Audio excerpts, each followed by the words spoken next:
So, Portportra just ended. It was a really awesome tournament. But it's kind of the last super major of the year, and I wanted to kind of look at some of the bigger events that are happening before the season ends. What's kind of being the send-off of the year outside of Port? What's happening outside of some regionals? What's going on? First big tournament that's coming up. Mainly going to be talking about B+ and above because it has a lot of international talent. There's a pretty big weekend. Next weekend's mainly going to be regionals across the world, biggest being in England. But a really interesting tournament happening.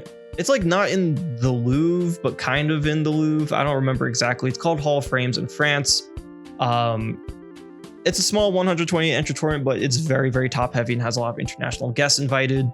Zamba's going to be there. Shuton's going to be there. Raru, T, Akakusu. Plus, you know, typical French killers like Gluto and Susu, Mezcal, Kid. A lot of good players in attendance. Very interesting tour, but also the same weekend is probably going to be the last major of the season, which is Citadel Ask What's the Daily Smash Advice. First major event in Michigan in quite some time, ever since the big house kind of stopped running. It's going to be Anand's like only tournament the second half of the year to see if they can keep their top 10 spot depending on how they perform. A lot of good top 20 players are going as well, like Syrup, Light, Shiny Mark, Ouch. We have two Japanese players being flown out, Ashimo and Yara, which I think it's Yara's first time overstates quite a while. So that'd be pretty interesting to see. Peanut's also competing, and Peanut's been on kind of a tear recently. Tune's going over and has been performing really well. So a lot of interesting intersect of like some Japan, the Southeast, Tri-State, Midwest. Solid amount of strong players in attendance coming out to compete.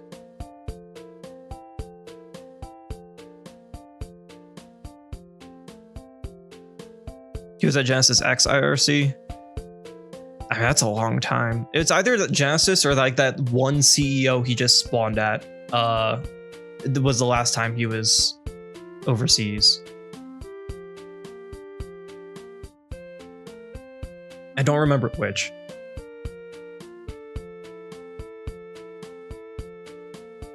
That in regards to Yara, sorry. Yeah, there's a lot of good players going.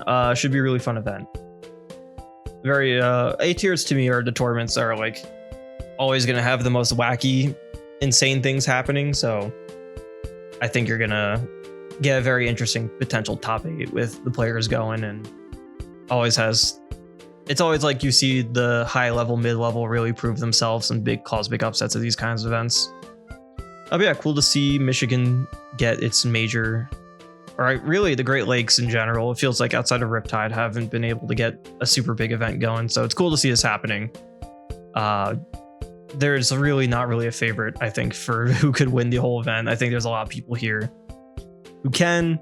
And there's only really like 5 players here, something like that, who've won a major this year too. So we could get a new major winner here as well.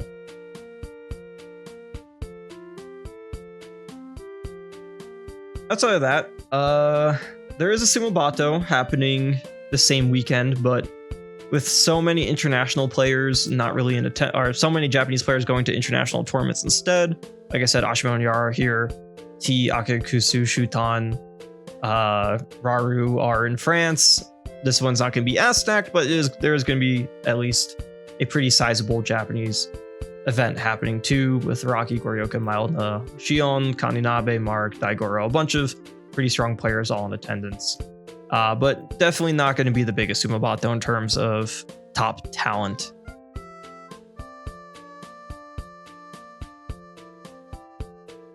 After that week, next big event is Glory, that has a few international players in attendance as well.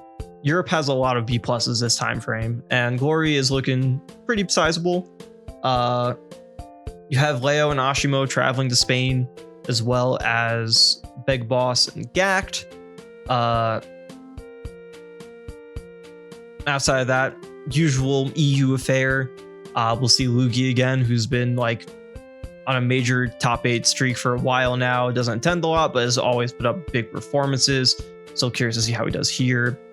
And also be curious to see how Spain does against like this international group of players, as I feel like Spain is a pretty strong, a pretty strong region in Europe that doesn't get a lot of attention. So it'll be cool to see how they defend themselves against a lot of the, not just international, but Europeans players coming out to compete as well. Should be a good tournament watch as well. Looking forward to that. As I said, a lot of regionals, and the big tournament that probably tops us off is No Time to Tilt, Germany's B+. So we have 3 EU B+ all in a row. But is another pretty stacked EU event, has international player with Zamba going, and honestly is probably the most, and Big Box as well. And it's probably the most stacked for Europe. I feel like a lot of Europe's top talent are going.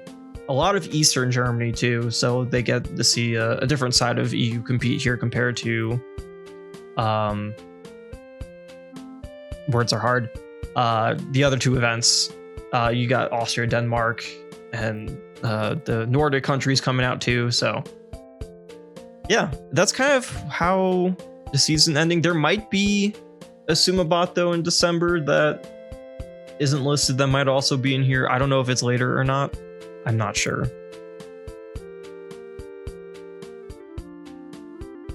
But it seems like we're going to get a lot of cool national tournaments, especially in Europe. Interesting that Europe's kind of being the one to end the season. Europe's had a very kind of a slower second half of the year, and that's like a big part of that is they did lose UFA this year, as they didn't have Smash. I think Sumabato's after the cutoff. Okay. So yeah, we're ending with a lot of nationals and 1 major, but all of these have like international competition going on. So they're all still going to be interesting watches. There's still going to be good Smash to watch by the end of the year, but it's going to be slower. Like, no doubt there's not going to be a lot of hype around as these events compared to, say, Kagurabi Report. It feels like a lot of storylines this year are wrapped up, but that doesn't mean there isn't anything to watch on. The first half of 2026 looks pretty stacked. Yes, we're going to talk about that after, because it kind of goes into my other topic with sustainability, because I'm a little worried about that. But we will talk about 2026 first half, because first half of 2026 is looking insane. There's a lot going on in the first 2 months alone. But yeah, there's a lot of great events. I don't think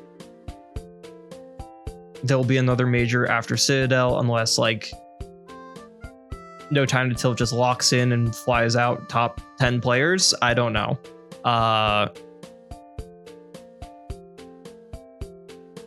But Europe is eating.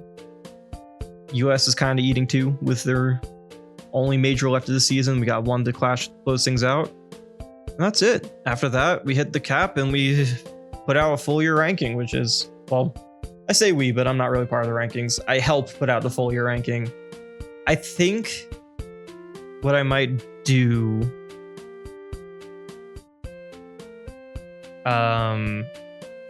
later on, or maybe after the season ends, is try to create a top 50 for only the second half of the season and see how that goes. I think that'd be a pretty fun stream. I'm not going to do a top 150 prediction stream though, because I would know it at that point. I think a top 50 second half only would be very interesting, because it'd be something very different. SoCal eating with Lammers points. Yeah, SoCal eating with Monty points too. I've seen some algo ones and stat scores with some whack shit on half years. Yeah, half year is going to be interesting. After Smash Device, maybe. I think there's too many important EU events for me to do that. I think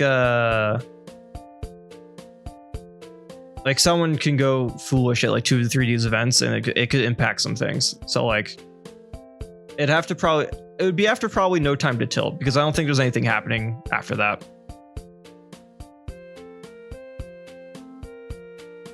Or like very minimal. I only see 1 regional here and there's nothing else announced.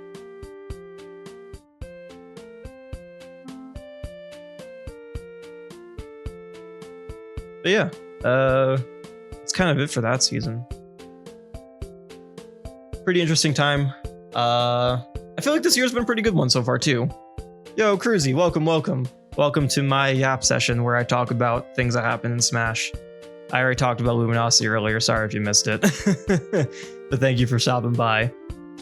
This has been a very quick stream because I've just been talking about topics and don't have a lot to in-depth go through. 2025 competitive Smash has been pretty great. Yeah, it's been a great year, I feel like. It's been a really interesting one. I think the big thing is this year is either really interesting or not, depending on if you are interested in the storyline going on in Japan or in the big like 5 players right now in the scene.